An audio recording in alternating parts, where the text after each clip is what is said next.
Telugu matrimony ఆషాఢం offer. ఆషాఢం full గా free.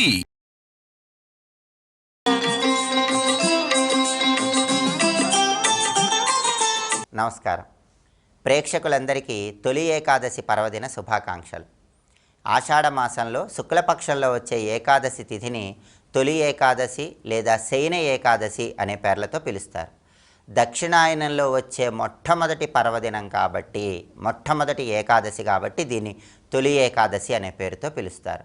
అలాగే శ్రీ మహావిష్ణువు ఈరోజు యోగ నిద్రలోకి ప్రవేశిస్తాడు కాబట్టి దీన్ని శయన ఏకాదశి అనే పేరుతో పిలుస్తారు.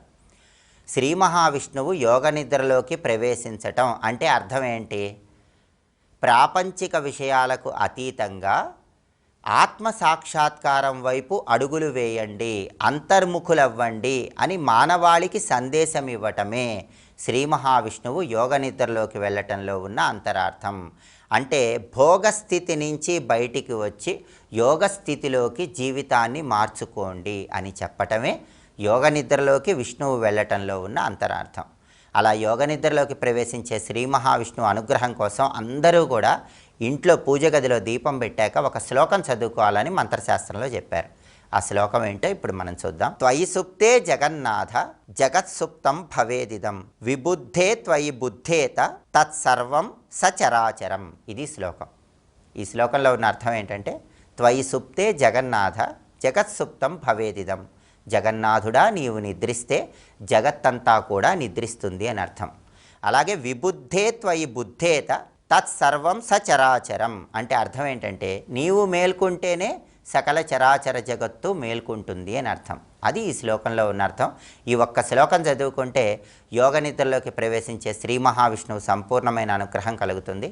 తొలి ఏకాదశి వ్రతానికి ప్రత్యేకమైన ప్రాధాన్యత ఉంది. ఈరోజు ఏకాదశి వ్రతం చేస్తే సంవత్సరంలో వచ్చే అన్ని ఏకాదశుల్లో కూడా ఏకాదశి వ్రతం చేసిన అద్భుతమైన ఫలితం పొందవచ్చు.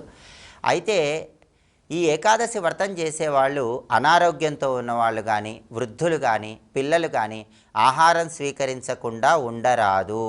కొన్ని నియమాలను ఏకాదశి వ్రతానికి చెప్పారు. ఆరోగ్యం సహకరించిన వాళ్ళు, వయస్సులో ఉన్నవాళ్ళు మాత్రమే పూర్తి ఉపవాసాలు ఉండాలి. అలా ఆరోగ్యం సహకరించని వాళ్ళు వీలైనంత వరకు పాలు పళ్ళు స్వీకరిస్తూ రాత్రికి గోధుమ రవ్వతో చేసిన పదార్థాలు స్వీకరించవచ్చు.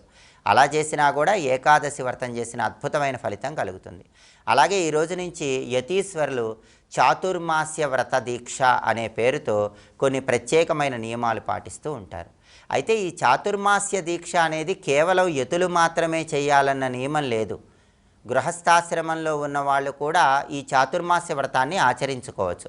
చాతుర్మాస్య వ్రతం అంటే ఏంటంటే ఆహార నియమాలు పాటించటం, బ్రహ్మచర్య ఉండటం, భూసేనం చేయటం, విష్ణువుని అర్చన చేయటం, అబద్ధాలు మాట్లాడకుండా ఉండటం, పొలిమేర దాటకపోవటం, ఈ నియమాలు పాటిస్తూ గృహస్థులైనా కూడా చాతుర్మాస్య వ్రతం చేసుకోవచ్చు. దానివల్ల ఆరోగ్యపరమైన ప్రయోజనాలు కలుగుతాయి, విష్ణు కృపకు సులభంగా పాత్రలు కావచ్చు. తొలి ఏకాదశి సందర్భంగా విష్ణు ఆలయ దర్శనం చేయటం, ఆలయంలో ధ్వజస్తంభం దగ్గర దీపం పెట్టడం, ఆలయంలో సరిసంఖ్యలో ప్రదక్షిణలు చేయటం ద్వారా సమస్త శుభ ఫలితాలు చేకూరతాయి. తులసి మాలికతో విష్ణు మంత్రం ఓం నమో భగవతే వాసుదేవాయ జపం చేసినా కూడా విష్ణు కృపకు సులభంగా పాత్రలు కావచ్చు. ప్రధానంగా మాత్రం ఇంట్లో దీపారాధన చేశాక ఏ శ్లోకం చదువుకుంటే యోగ నిద్రలోకి ప్రవేశించే విష్ణుమూర్తి అనుగ్రహం కలిగి సమస్త శుభాలు చేకూరతాయో ఇంకొకసారి చూద్దామా మరి. త్వయి సుప్తే జగన్నాథ జగత్సుప్తం భవేదిదం విబుద్ధే త్వయి బుద్ధేత తత్సర్వం సచరాచరం. శ్లోకం చదువుకోండి, విష్ణు కృపకు సులభంగా పాత్రలు కండి.